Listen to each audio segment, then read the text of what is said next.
વાતાવરણમાં અચાનક જ પલટો આવતા અનેક વિસ્તારોમાં વરસાદ ખાબક્યો હતો।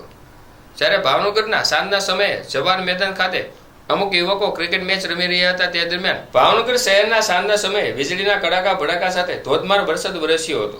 તેની સાથે વીજળી પડવાની ઘટનાઓ સામે આવતા જાનમાલને ભારે નુકસાન થઈ હોવાની વિગતો મળી હતી। ત્યારે જવાહર મેદાનમાં અમુક યુવકો ક્રિકેટ મેચ રમી રહ્યા હતા તે દરમિયાન અચાનક માથાના ભાગે વીજળી પડતા 2 થી વધુ લોકોને વીજળી પડી હતી।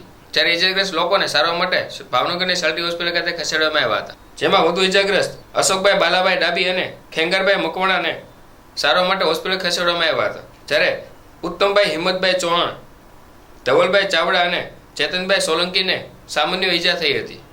આ બનાવ બનતા લોકોના ટોળા એકઠા થઈ જવા પામ્યા હતા।